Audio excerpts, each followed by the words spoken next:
Hello, everyone. I'm Terry Wood from PokerRailbird.com along with Tony Miller.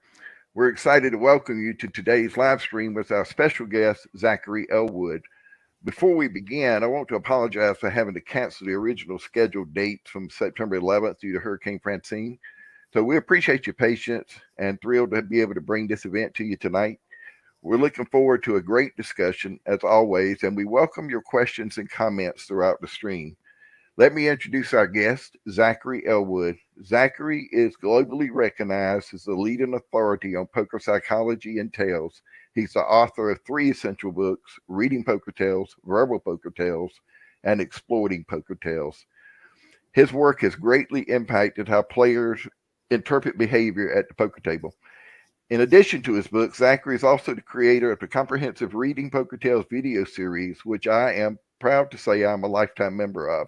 If you want to elevate your game by mastering the subtle art of reading opponents, his video series is one of the best resources I've seen. Beyond poker, Zachary is also the host of the popular podcast People Who Read People, where he explores the various concepts of human behavior, both on and off the poker table. His insights extend far beyond the poker world, making his knowledge invaluable to anyone interested in understanding the nuances of human behavior. Tonight, we'll be delving into a range of topics from the fundamentals of recognizing common poker tales to advanced strategies for incorporating this knowledge into your gameplay. Prepare to enhance your poker IQ and take your skills to the next level. I'd like to remind our live audience that we will address your questions later in the show, so stay engaged for that interactive segment. Start now by putting your questions into chat, and we'll ask Zachary to answer as many as we have time for. Without further delay, let's get started. Zachary, welcome to the show, and thank you so much for being here with us tonight. Hey, Terry. Hey, Tony. Thanks for having me on. I appreciate it. We really appreciate you being here. So I kind of wanted to start at the beginning of you, Zachary. Where did you start? How did you get into poker? What drew you into the game? Yeah. Long story short, I'd say I got into poker when I was a kid. I used to play games with family friends. Always liked the psychology aspect and the behavior aspect of poker. And then in college, when I went to college down in Savannah College of Art and Design. I was always setting up games and, finding people that like to play poker down there. And I was reading books about poker. This was also like when online poker started to be a thing around like 2000. So I was playing a little online. I was setting up games and I was keeping notes, like poker tells notes on my opponents, my friends, and other people I'd play with. And I had a book full of like patterns, just to say I was always interested in the behavior side of things. And then when I moved to Albuquerque, kind of randomly, I to this day, I've never really wanted to be a professional poker player. It was something I just kind of stumbled into, which helps explain like why I never sought to be a high stakes poker player. And I only played for like 3 years total. But when I was in Albuquerque, I found myself playing a lot there because I made some friends who were playing pretty seriously. This was around like the poker boom era of like 2003, 2004, 2005. And a lot of people were playing and there were like really easy games at the casino and higher stakes games than usually run in Albuquerque, especially. So that was kind of how I found myself like going down that rabbit hole. And then in addition to that, I'd say it always, for years after the poker boom had happened, and even during the poker boom, I was always thinking like, well, I'm surprised there hasn't been a better book on poker tells that has come out, because you had Mike Caro's book, obviously, which everybody knew about. But I was always expecting like, me and my friends and people I knew would talk about poker tells in a way I hadn't seen talked about in a book before, or at least a well-known book. And so I was always expecting to see those things come out. And then like flash forward a few more years when I'm just playing on the side occasionally. I'm not playing for a living, but in 2010, basically, I was like, I still haven't seen a good book on poker tells, so I'm just going to try to write it myself. And that was what led to me doing that. And it wasn't like I thought I was a guru or the best reader tells. It was more like I think I can write a better book than what Caro wrote because I think about things that I've never seen, in a mainstream book. So yeah, that was kind of the backstory of what led to that. Yeah. Yeah, I recall one of your stories in reading Poker Tales, your first book, because you mentioned Albuquerque. I remember the hand where you had the pocket tens. And as I'm reading your story, I'm like, I'd have been folded. You might have to remind me on that one. Which one was that one again? You were playing. I can't recall the opponent's name that you were playing against. You told it in the book, but he said he'd retired early. He was fairly wealthy. He was probably a small winner over the long term in the game. And the board was like, it was like 2 overcards. It was like a king I know there was a king on the turn on the river, and it was a jack in the flop. Oh, are you talking about where I folded for no bet or something? No, you played the hand. I mean, you called like $800 on the river. Oh, it was a big call. I think it's coming back to me now. It was a big call. Yeah. Yeah, it was a huge call because he bets like $800 into a $500 pot or whatever it was, and you said you thought about it for a minute, and he slowed the shuffling of his chips, and then he and then you said, okay, so you called, and I'm like, man, I'd have been folded.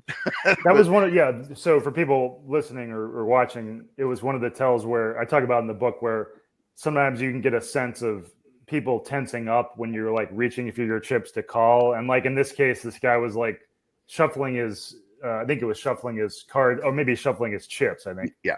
Like just usually shuffling his chips like people do. And then as I reached for my chips, his chip shuffling kind of slowed down, which that sometimes happens where you get a sense that somebody's like tensing up a little bit, and so that was a deciding factor in that one. Yeah.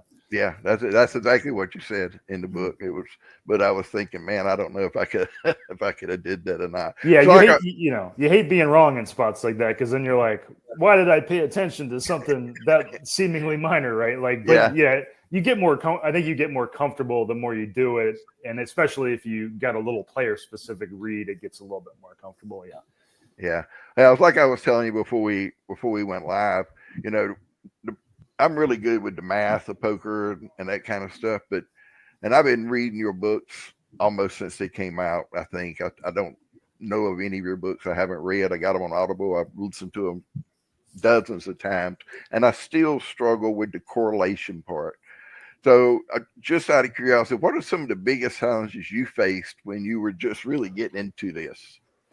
Yeah, well, I think the usual challenge is, it's one thing to, I think starting out, a lot of people have ideas, like they're more confident than they should be about all sorts of things in poker or just any endeavor, right? Like you have an overstated sense of what's of your abilities or your knowledge or whatever. So, getting to the point in poker where whether it's strategy or tells, getting to a point of proficiency means going through a lot of, mistakes and self-examination and being like, it's one thing to think, I think, X means Y or is correlated with Y and tells, but, it's another thing to experience that many times and be like, well, it's not as strong a tell as I thought it was. Maybe it's like slightly a tell in general, and maybe it's a player specific tell in other spots. But just to say, like, the kind of maybe a good way to say it is in Mike Caro's book, I felt like a lot of the stuff he talked about was a bit overconfident and a bit simplistic in the sense of like a lot of the tells he talked about were decent tells, but it was also like they mainly applied to very beginner level amateurish players, and better players wouldn't have those tells and would have slightly different varieties of the tells or things like this. So I think the thing I struggle with is, once I decided that I wanted to write the book or even learning about them in the first place, back when I played a lot in 2003 kind of time frame, there is that, you have an idea, but then you really want to test it out and like take notes on how often it's really happening and, how strong a read is it. And then, also I just say, going along with having an overstated idea of your abilities or skills, it's like, a realistic sense of tells is that you're maybe using them a handful of times a session, if that, oftentimes less, to where it actually changes your decision. But I think when you're starting out, a lot of people, it took me years to be like, oh, tells, my estimate of how important tells were kept dropping every year for the first few years of playing, right? Because Right. you start out and you're like, oh, it's like rounders where I'm going to get a lot of tells, and and then you're slowly getting more realistic about the place of tells compared to strategy, and knowing it's a lot less important than strategy and these kinds of things. So just to say, yeah, getting to the point where you're like, oh, I feel like I have a more realistic sense of tells, and it's not something I'm often going to be using, but it's something that I'll occasionally I'll either see an obvious one or I'll be on the fence and use it to take my decision one way or another. So I'd say it's basically in the realm of just getting to a more realistic and valuable sense of how to actually use the behaviors. Yeah, that's where I struggle a lot. It is hard. It's definitely hard. I mean, yeah, it's even me playing years, and it's to know when to base a decision on a behavior is a tough and can be a stressful decision. Whether you should ignore it or use it in decision. It can be a tough thing to think about. Yeah. Yeah, I mean, the math is straightforward. There it is. Tells, that's totally different. So if you were playing, if you pick up on a tell, say a tight aggressive, do you interpret a tight aggressive different than you might would a loose passive player? I think that it's I can't think of any obvious tells that are different offhand, but I think there's different ways of applying the information, right? It's like, for example, you can get, say a player is really loose and likely to call a lot of bets. It's like, even if you've got a pretty good read that they're weak, it may not really even mean much. So just to say, like, you might see the same tell on different types of players and be more likely to try to bluff a tighter player than you would somebody who's loose, right? Like the player type definitely plays into, I think, also the types of tells people have can factor into that too. Like a more passive player might have more kind of defensive kind of tells where they're like tensing up or like, that kind of thing. Whereas a looser player might have different kinds of tells and like they're more likely to talk and be verbal or whatever it may be. But I definitely think the player type definitely plays a role in interpreting and using the information. Yeah. Yeah. How long was it? I mean, you've been doing this forever, but in terms of months, years, sessions, whatever it was, how long before you really had confidence in being able to interpret and correlate the tells? I think, I mean, the weird thing about me, I would say, is like, I've never been a great fundamental strategy player. Like, when you talk about these people that study strategy, which there's a lot to study, clearly, I've never been somebody to study that stuff. And from the very beginning, the tells were kind of like something I excelled at. And to, and I've often said this too, like, compared to all these people that, have played online a lot, like I'm a very weak player from a fundamental perspective when it comes to strategy. But, I'm decent, don't get me wrong, but like compared to these people that are, really focusing on game theory, optimal kind of solutions and stuff, I'm very weak. But I think from the beginning, even from when I played in college, I had a pretty strong understanding of tells, of behaviors. And part of that was like, I read a lot. There's other books out there besides Caro's book. Like, to give you an example, there was a book by this kind of like underground weird book from the 60s or 70s called Poker, a Guaranteed Income for Life by Frank Wallace. And it went into it was kind of a cheesy, overstated, weird book, but it was interesting because it was all about like exploiting this, this home game and like making use of tells and exploiting players and stuff. And that and various other interests I had when I was playing college, I was always quite strong at it. And I think it actually made up for a lot of deficits in my fundamental strategy. Well, for one thing, people were just really weak back then. Like if you think about the poker boom days, like, you didn't have to be very good from a fundamental strategy perspective to do really well. But I think the thing about tells is like, it can really, even though I've said it's a small thing compared to strategy, it can make a big difference. When you're talking about like, say, once a session or maybe once every even couple sessions, you're able to fold in a spot where you read the player is strong in a spot where other people would call. If you're able to save a lot of money in those spots, which I think is one of the things I excel at, or anybody that excels at tells is good at, like saving those big bets, right, on the river and stuff. Like that is a big amount of money you save. So that can make up for a lot of other deficiencies in your game, basically, and especially if you're playing against weaker players, which I was always trying to play against. So just to say, I think those things can have a big impact, and I thought I was pretty good at it from the start, because like I said, that was always the thing that interests me. I was never really I'm not even somebody who really likes games in general, but I like the behavior aspect of poker. And if that answers your question. Yeah. Tony, I know you had a couple of questions you wanted to ask Zach. So for somebody that's just like me, just starting out,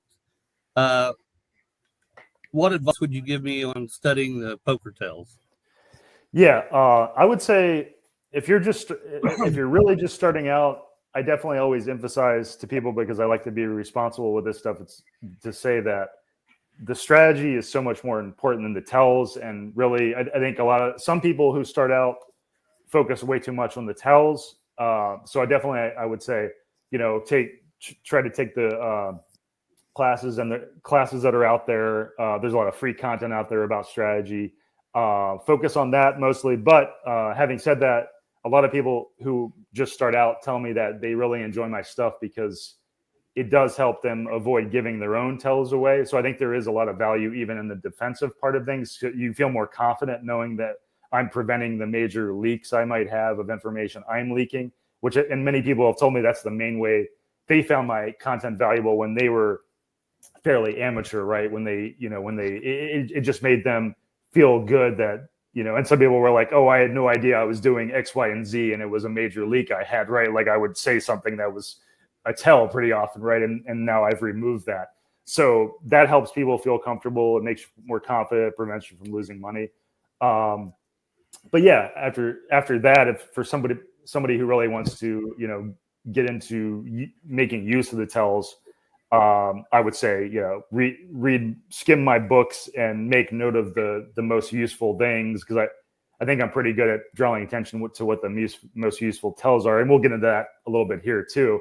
But I'd say like focusing on some of those ones that are known for being some of the most useful, seeing what you see, seeing if you can find some correlations and make some good reads off people, and then going from there, right? Like as long as people know it should be, in the scheme of things, a small part of playing winning poker. Yeah, that's good advice. I never would think about me giving away tells. Yeah, that's arguably, because honestly, I do think most people aren't reading other people very well. So you being more readless against the good players you encounter is theoretically much more important than you getting reads off other people. Yeah, theoretically. So another question, in your experience, what are some of the most common tells that players tend to give off at the table, and how reliable are they actually when playing? Let's see, look at my notes here, common ones. Yeah, I'd say the two classes that I like to talk about when it comes to most reliable and most useful, there's the class of relaxed behaviors from people making significant bets. So that would be things like somebody making a big bet on the river and just being more loose behaviorally or verbally. And that's a wide class of things. But like it gets into more subtle things like and this is one of the more useful ones specifically, is the looseness with which people's eyes move around after they bet. That's under the category of loose behaviors when somebody's relaxed, but it's also something where most people aren't thinking about it very much, right? Like, so imagine somebody makes a big bet and they're bluffing. Like the usual tendency for people is to stare at like one place, right? They'll just stare at like maybe they'll like move their eyesight like to different places, like maybe once to the player, once to the dealer, once to the table or the cards. but their eyes aren't very dynamic. They'll just move like one place, it'll stay there for a while, another place, it'll stay there for a while. But if you see somebody whose eyes are just kind of like loosely moving around, like, you know, over here, over here, over here, and like that, the dynamicism basically of the eye movement is a really valuable clue. And that's just something because it's lesser known, you know, right? Like they could be very still, like people know to be very still and consistent and things like that with their arms and, you know, how they move their head and these kinds of things. But they're not really thinking about like how they move their eyes and how much they give away there.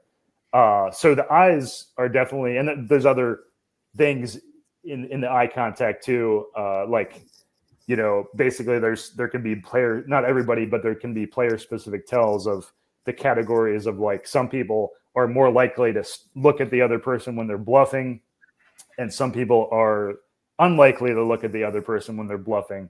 So I think that gets into like Caro's stuff being a bit simplistic because he talked about in his book, and it's much more well known, the idea that like when somebody's staring at you after they make a big bet, they're more likely to be bluffers. But I actually think, as I write my stuff, and as I think most experienced players would agree with me, that it's actually the reverse is more common. Like somebody who's willing to make eye contact with you after they bet, mostly, generally speaking, are the more relaxed people, and they don't like, you know, most people actually are uncomfortable making eye contact with you when they're bluffing. But that can vary. But just to say, there's a general pattern that I think Caro got wrong for the general population. And then there can be player specific things of like, once you notice a regular player you're playing against, he might have an opposite pattern of that. And then some people, of course, won't have patterns at all and will be pretty consistent. But the eye contact and eye quality, like I mentioned, of like moving the eyes, how they move their eyes around, those things can be very valuable.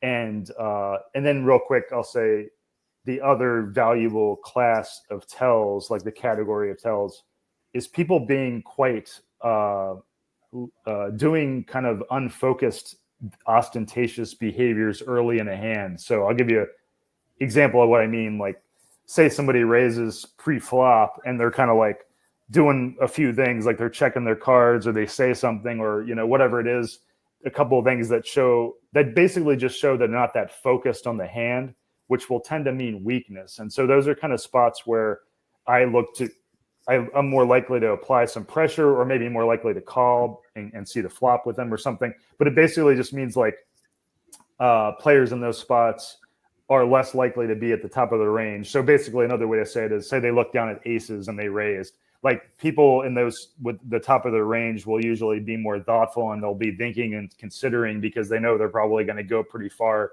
in the hand, you know? So they'll be like thinking about the hand more. Whereas people with weaker hands are just not thinking about it as much because they're like, well, if I miss the flop, I'm just going to fold or whatever it is. You know, they're not as committed to the hand. So it comes out in these kind of like ways they pay attention to their hand, or the ways they are more stoic or more movement. They move around more. And that can even be, you know, things on the flop too, not just pre-flop, where it's like the pre-flop raiser bets and is like, doesn't really seem that focused on the hand, is like checks his phone or like, you know, makes a joke and these kinds of things. Like these kinds of things when the pot isn't big yet. So the dynamics kind of swing the bigger the pot gets, you know, because basically, long story short, things kind of reverse a little bit, because once the pot is big, then people are like, and the hand is near over, things can kind of reverse. But early in a hand, when the pot isn't built yet, people with stronger hands are more focused on the hand and thinking about how can I best play this hand, kind of thing, right? So that's where so you basically have early in a hand, you have like tells that you'll see that are more correlated to weakness, that will make you do things more like bluff or call and see a flop or go a little further in the hand, these kinds of things. And then later in the hand, you have the class of tells where are more likely to, when they're meaningful, are more likely to be helping you fold because they're tells of strength, right?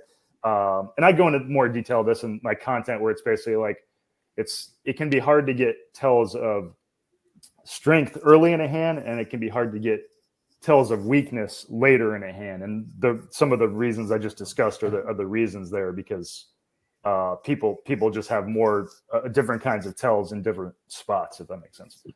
Yeah, absolutely. Yep.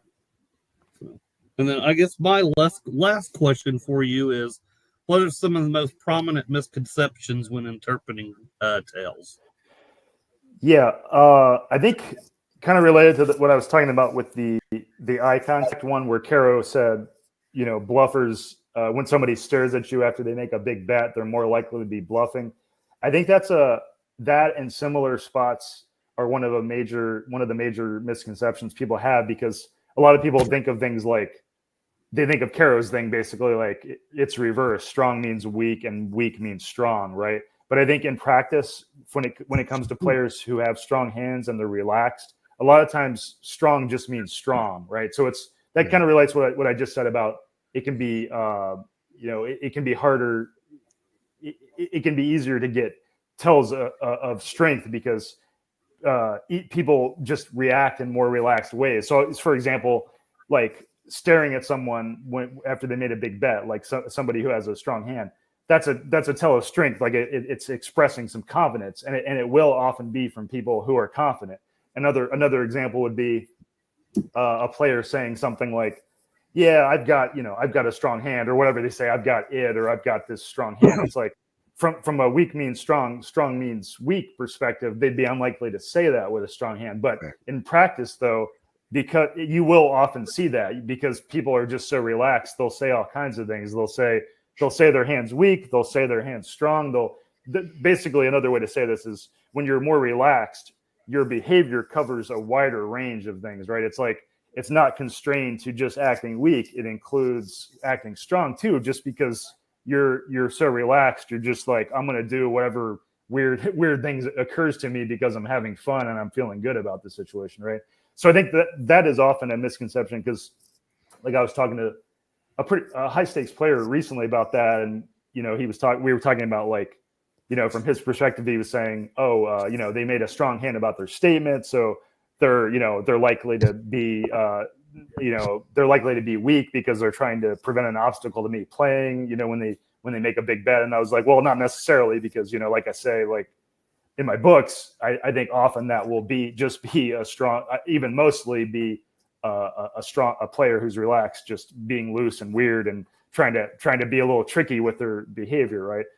So that's one big misconception. And then I think another one is just the importance of context, because I think Caro's book and other conceptions people have formed is often like, well, this means that and this means that, and it's very static. But I think there's so much about the importance of context, which is that's what people liked about my first book, Reading Poker Tales, because I talk about these various factors, right? Like, board texture is a factor. Like I would act on specific behaviors and specific tells differently based on the board texture, because a specific behavior could be meaningful on one board texture but not meaningful on another. That's one example.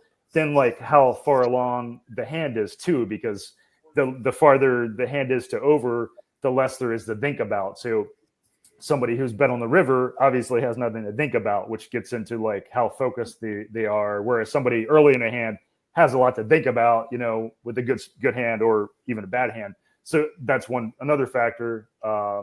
And then just like whose turn is it to act too, right? Like somebody staring at you when they're waiting for you to act is a lot different from a bettor staring at you after they bet, right? So just to say there's all these behavioral or all these situational categories and factors that factor into things. And I think that's kind of what I focused on. I think that's what people have really appreciated about my stuff, because I've tried to focus on the situational factors and how those apply to the range of behaviors, as opposed to just being like, here's a tell, here's another tell, here's another tell. I'm trying to get people to see how the situational factors basically affect people and affect a wide range of behaviors.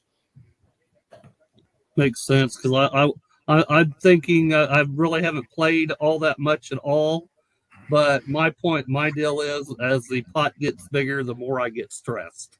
And I know. Yeah, exactly. Yeah, that's definitely, and you can see that especially like if you watch the high stakes poker tournaments online. Like the more money is on the line, the more the more a bluff starts to really make your blood run cold, right? And Right. it's yeah.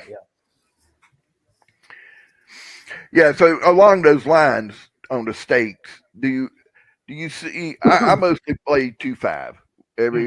Sometimes I play 5-10, but if they don't really have 5-10 games at the Bow except on Saturday, sometimes mostly it's 2-5 games. It's about as far as it gets. But anyway, do you see? So I haven't played any 10-20 or any of that. So as you move up into stakes, do you see more, less tails, different? How does that?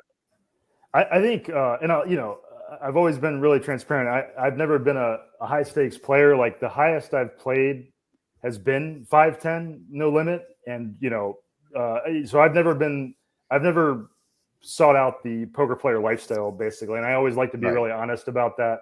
And I've also hardly played any tournaments, which some people are like, you don't have any tournament results. I've always been a cash game player. I've never tried to be a tournament player. I've only played a handful of tournaments. So I just like to make that clear for anybody who thinks I'm like, I want to be very transparent about my background and such. But I do, I've watched a lot of streams for higher stakes games. Obviously, I was hired by a couple WSOP Main Event final table players to study, the final table of the World Series of Poker. I've watched a lot of high stakes cash and cash end tournaments. I've been hired by people to analyze their footage from some live streams.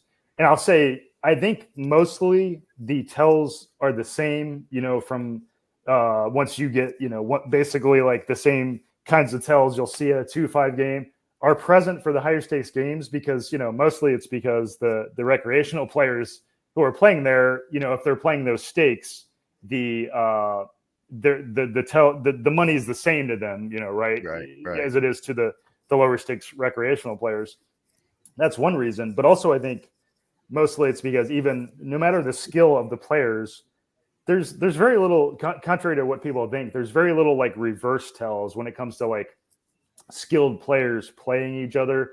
And the reason you don't really see that, I mean, it happens occasionally. I talk about it a little bit in my book, but it's actually much more rare than people think. And it's kind of easy to understand why, because when you start getting into it, like, I'm going to fake this behavior because I think that they're likely to interpret it in this other way.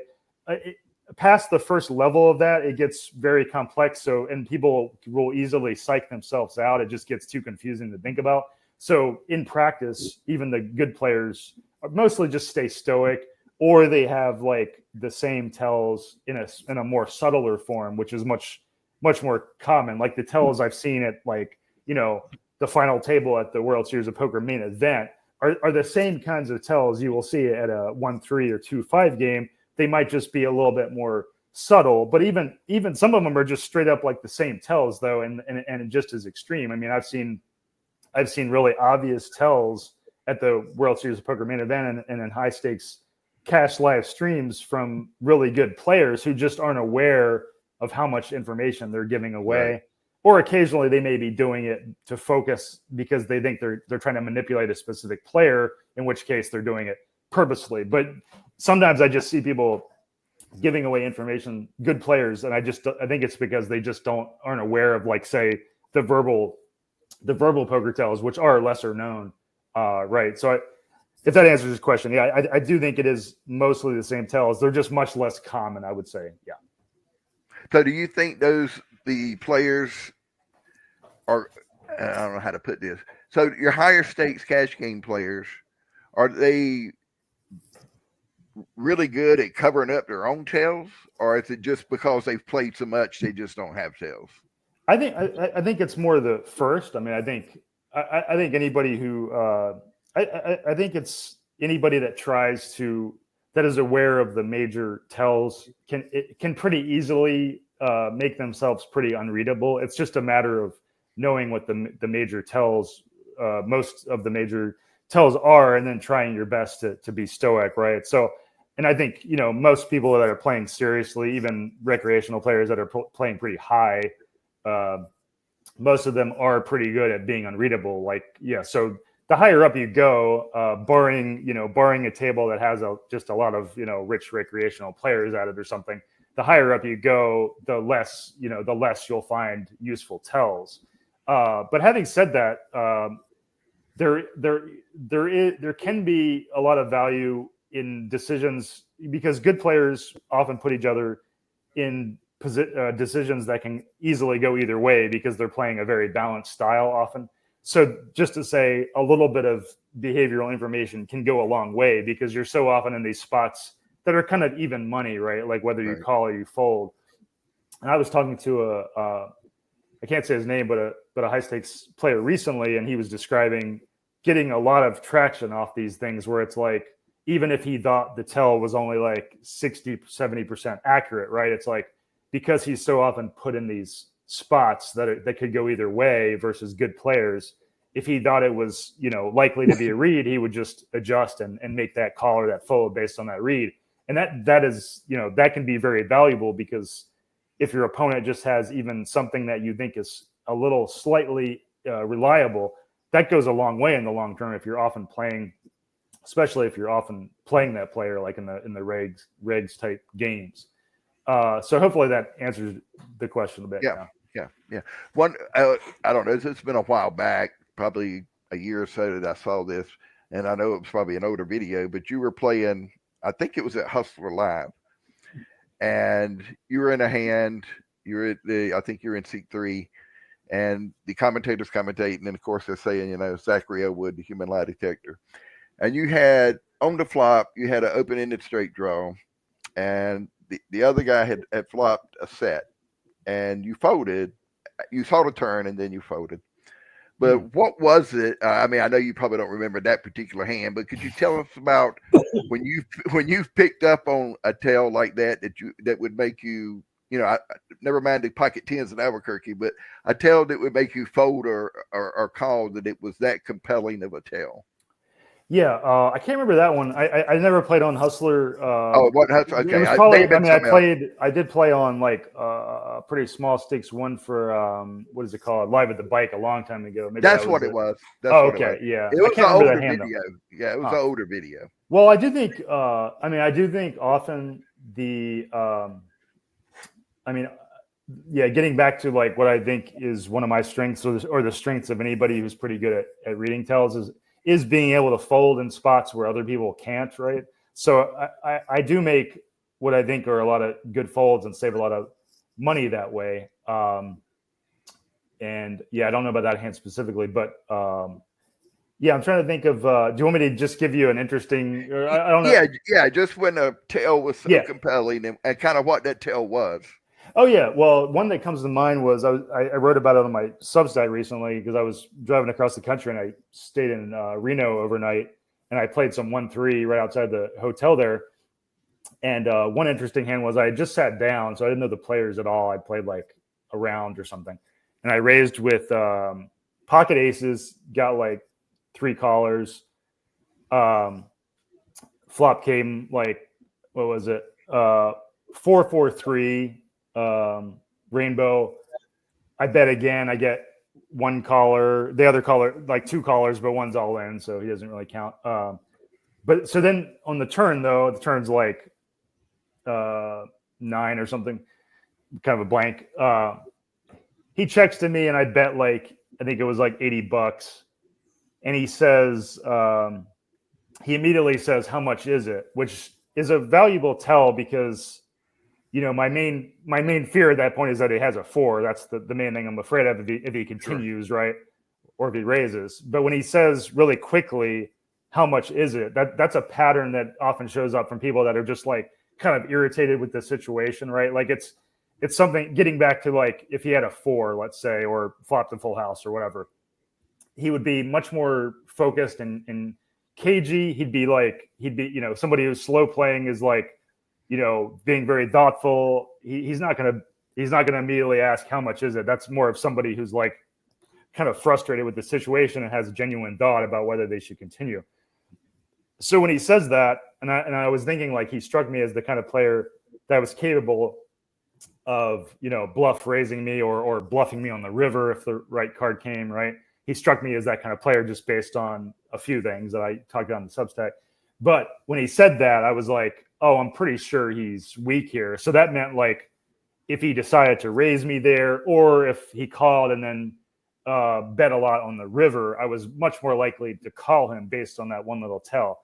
Now that's kind of an interesting spot, which is why I wrote about it, because usually it's not too often you'll get an earlier read that'll help you make a big call later in the hand. That doesn't happen too often, so that's kind of interesting.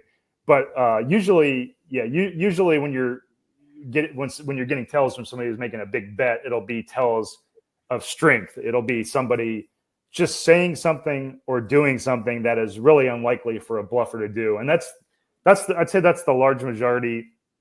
When it comes to like the percentage of money I've made from using tells, I would say the large majority of it comes from people who are just doing unusually relaxed things, like when it gets into the verbal. I don't think we've talked much about the verbal stuff, but the verbal stuff can be really important. So let's say they make a big bet and you ask them something like, "Oh, did you get that 2 pair?" And they say no. Like when they deny having one of the strong hands possible, that's highly likely that they're relaxed and have a strong hand, just because a bluffer is very unlikely to make what I call a weak hand statement. Like a bluffer is very unlikely to weaken their range, basically.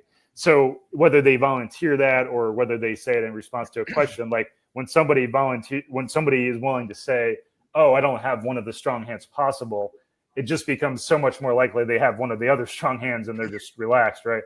So that's a verbal example. And then there's like all sorts of ways that somebody can do physical things where you're just like, that is super unlikely for a bluffer to do in that spot. Like a bluffer is just going to be much more buttoned down and be much more careful. And I think the wide variety, and some of them are pretty obvious, a player just like talking and laughing a lot, like giving the speech, as people would say in the old days, like, "Oh, he's giving a speech when he bets," like it's much more likely to be strong. Like that's kind of like the variety of tells we're talking about there. But it can apply to just like loose physical behavior, loose gestures with hands. Like one example I'll give you, like flipping a chip end over end is a very relaxed behavior, and you will hardly ever see a bluffer like flipping a chip end over end. They might, they'll shuffle the cards, but like the kind of like chip flipping thing is strangely something that you'll barely ever see a bluffer do. And it has something to do with like, it's a kind of like loose kind of gravity defying thing. It's almost like a carefree kind of thing. Whereas like chip riffling is something that everybody can do, but it's because it's less exuberant in some way. But just to give you those are the kind of classes of tells that we're talking about. Yeah. Right. Got a question here on chat. Let's see. Zachary, are you familiar with the 16 personality types? If you do you have any comment about it regarding poker? 16? No, I'm not. I don't think I'm familiar with 16 personality types. Yeah, I'll have to look. I'll make a note to look up about that, though. Yeah, I'm not either. Yeah. All right. So what do you see? What are you planning to do next, Zachary? You've done this, your video series. I mean, that's incredible. Like I was telling you before we got live, I can't even tell you how many times, I've been through that. So what do you think sets your material apart from other poker content? And how do you approach breaking this down? Because the first time I read Poker Tales, the way you broke it down into the categories made it, even though I still struggle with practice, it made it easy to comprehend it. Mm-hmm. Why the different tales fell into the categories that, post-fed, et cetera, that they fall into. How did you come about being able to do that?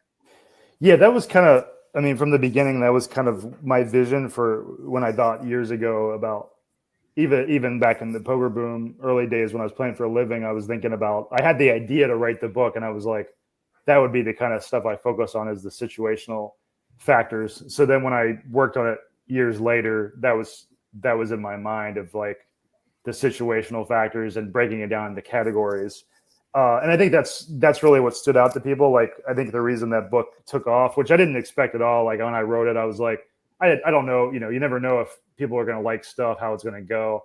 and I was prepared for it to just be like, nobody reads it, and nobody cares. But the thing that people said they really liked about it, that encouraged me to keep doing more stuff, they said they really liked the situational categories, and that was a unique way, and it helped give people a framework that wasn't just like, this tell. It gave them a framework for thinking about tells, which I think was more valuable than the tells themselves, because honestly, like I look back at some of the stuff I wrote in the 2012 book, and that's why I wrote the later book, Exploiting Poker Tells, because I wanted to like write a thing that summarized my later thoughts in a better way. Because I look back at that first book, it's decent, but it's like I would correct a good amount of things, and I might do that in future. But the Exploiting Poker Tells was my way to basically be like, here's how my thinking evolved in those things. But yeah, I think that's definitely what people appreciated, and I want to do more of it. Like I don't find enough time to do it, but for the last few years I've been wanting to find more time to do more videos for the video series, and I put one out recently. I actually put two out, but one I realized quickly after I didn't really like one of the ones I put out, so I pulled it back to work on it more.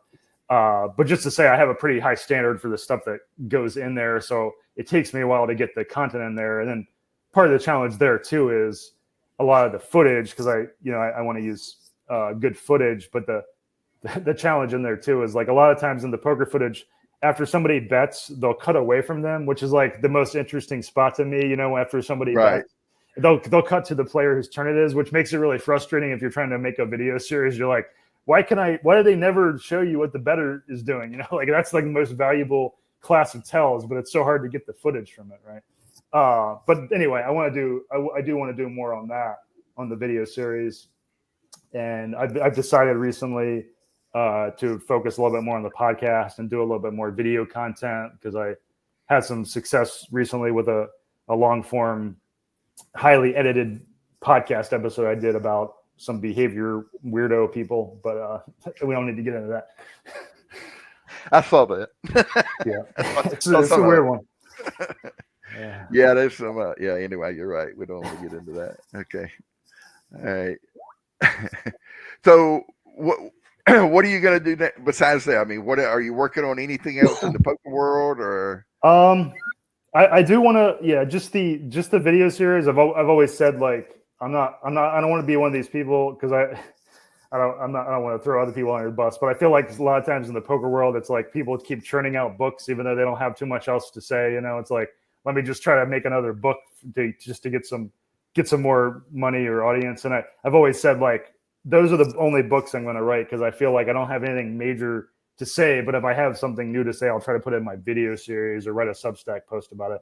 But so I'm pretty particular, and I'm pretty out of the poker world, as you may have gathered from me talking about this. Like I've barely played in the last 10 years, even I've barely played, but I keep my foot in the door. I play occasionally.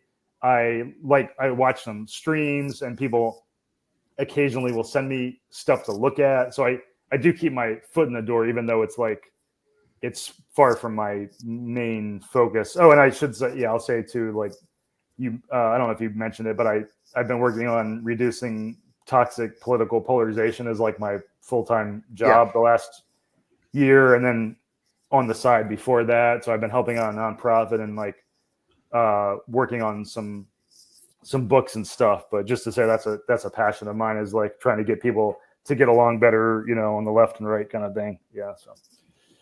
Yeah, I don't know, you guys that are watching, if you haven't watched any of that, you should. I mean, I didn't even realize you were into that until a few months ago. And I read a couple of your excerpts from your, you hadn't written them, but somebody else had posted some excerpts, and I read those, and then I went and looked at a couple of the videos. Really good stuff. I mean, I enjoyed watching it. Thanks. Yeah, and people, I've kind of leaned away. Like people aren't that interested in the political polarization stuff in my podcast, and I lost a lot of audience focusing on it. So I've tried to strike a balance with like general behavior psychology, and then occasionally focus on like poker or political stuff that I'm interested in. But I try to keep it mostly to like general psychology and behavior for people that are interested in that. And I've got a few poker episodes too people might be interested in. Yeah, I'll have to look back at those. What are your, I mean, if you were going to give us three things from a psychology standpoint in poker that we can incorporate into our game tomorrow, what would those three things be? Would it be, you mean like behavior tells related or just any Yeah. psychological? Oh, okay. Yeah. I mean, one thing is, both. yeah, it could be other things. Yep. I mean, one thing is just being really willing to self-examine and acknowledge when you might be wrong about stuff. I mean, that's kind of like the fundamental hardship of poker. I feel like it's so easy to kind of like coast on our laurels and be like, if you become a winning player, or sometimes even if you don't, it can be easy to, just assume like I'm playing well, assume you're making the best decisions, assume other people are playing badly or whatever. But I think being really, really willing to like question yourself and be like, am I really making the right decision in these spots? And that gets into being willing to like, take training and learn more about strategy or tells or whatever it is, just trying to improve yourself. Because I mean, I've had acquaintances who lost all their money thinking the whole time that they were really good poker players, right? So it could happen even to the best, even to some really good poker players, and it can happen to anybody.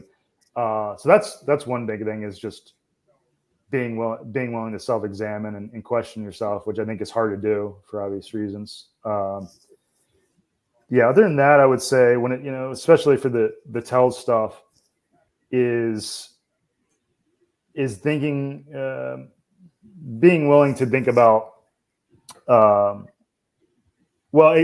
study how you yourself feel when you're making bets, when you're calling, basically like, so a lot of how I learned about tells was just trying to self-examine how I felt and the things I did when I was bluffing or when I was value betting. Like I would be like, oh, I noticed that I was, I'm a lot more still, for example, when I'm bluffing, or, I'm a lot more tensed up. And how does that play out? Am I imbalanced and how I'm acting in these spots? Like, am I more likely to look at this person when I'm betting, when I got a strong hand versus when I'm bluffing? So taking that self-examination can help you read people better, because it's basically like if you're able to understand what you yourself are doing, you're more likely to see it in other people, if that makes sense.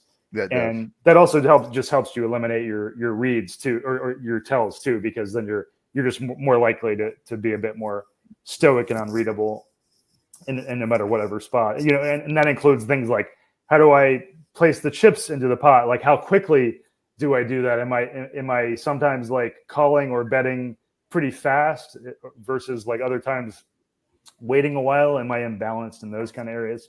So just being willing to like examine everything you do and say at the poker table, not to be, don't get neurotic about it, because that's, that won't be helpful either. But just being willing to try to self-examine a bit. Yeah, I would agree. I think one of the biggest downfalls I see with players that I'm, personally friends with as well, is that they read a couple of books, they do a little math, they read a Tales book or what have you. They have a couple of winning sessions. Never mind, they had 40 losing ones. They had 2 winning ones.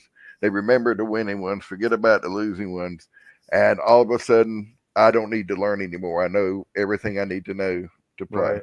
That's a danger. Yeah, that's a danger in anything in life, right? It's like, to give up the studying part is, I mean, to me, I can't comprehend that, because I've been reading and studying it for 25 years, and I don't think I've got it figured out yet. Well, yeah, that's always what I liked about poker, is like it always felt like something you would, always be improving at, and was like a lifelong journey, it's the frustrating thing, but also the interesting thing about it, right? Yeah, it definitely is. And it cracks me up, some of these guys, because I'll ask them, why did you do that? What made you? What was the thought process? Why did you do that? And this one particular night, this kid's playing, and he's like, I don't know, 23, 24 years old, young kid. And I raised pre-flop with a pair of kings, No, I'm sorry. I had a pair of jacks. I raise. He calls.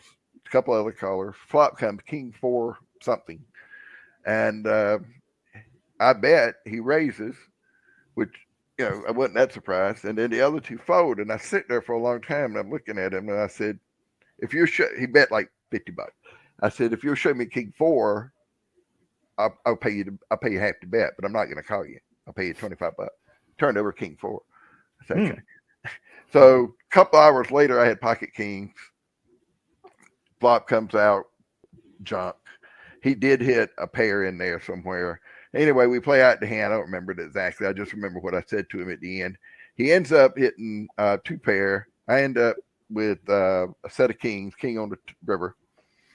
And of course, I bet he had won, I don't know, Zachary, probably $500 or $600 just playing hands he should have never played, right? So, and the first hand he told me when I asked him why he played the king 4, he said, "Well, I felt it coming." So, okay, all right. So when I turned over the set of kings, he had 2 pair. I said, "Did you feel that coming?" I mean, which I shouldn't have done, but I couldn't resist because he's been such a smart ass. He ain't that psychic, I guess. Oh, I have my moments, but I really need to keep my mouth shut when those kind of things happen. Yeah, a little good-natured ribbing, is good. There's nothing wrong with that. Tony, you got any other questions? No, I've just found this really interesting. I think I've learned a lot. Give me a lot to think about on reflecting on myself of how I look to other players. Yeah, if you Tony or anybody listening, if you ever want to write me about how my stuff has come in handy for you, or how it hasn't, either way, feel free to email me, because I always like hearing I like hearing when people are like, "Oh, I read your book," and then they'll write me months later and tell me an update of how it's gone, thinking about tells. So yeah, I'm always up for having a conversation about that.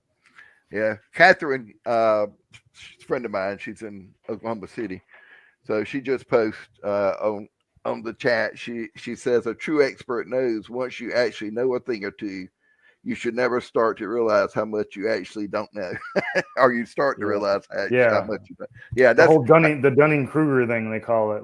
The less you know, the more you think you know, kind of thing. Yeah. That's and that's just that's what I see as most players' biggest downfall, is just assume that they know everything, and I pretty much assume I don't know much, so I keep studying. Yeah. Well, I feel like it kind of can go the opposite way. The more you learn, then you start getting more uncertain of yourself. You're like, "Oh, I realize how little I know," and then you kind of goes the other way, which is something I've kind of struggled with. Where I'm like, I start questioning myself on every decision. I'm like, do I really know what the best decision in this spot? I don't. It starts getting a little neurotic, but you try to fight against that. And I fully understand. I do the same. I question my questions, so Yeah. It's tough. It can be valuable, but it can be a hardship. Yeah. Okay. Well, we're out of time. That's going to wrap it up for our stream tonight. Thanks, Terry. Thanks, Tony. Zachary, thank you so much for joining us. I really appreciate it. I hope we can do this again in the near future. Thanks everyone for tuning in and for your questions. Whether you're starting out as a seasoned player, like we were talking about earlier, or if you've been playing a long time, or if you're a brand new player, the key to this whole game is continual learning. And tonight's discussion, I think, has given us quite a bit for all of us to think about. So if you enjoyed the episode, please don't hesitate to subscribe and share with your fellow enthusiasts. And check back in with us at PokerRailbird.com, both our website and our YouTube channel, for more content to come. Till next time, keep learning, keep playing. Most importantly, enjoy the journey. Thanks again, everyone, and have a great night.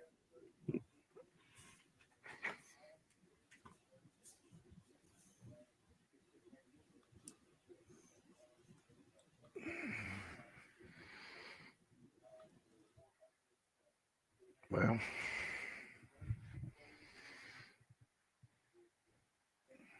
all right. Are we still on, Terry? I guess it says we're still live. Maybe I should just leave, huh? No, you should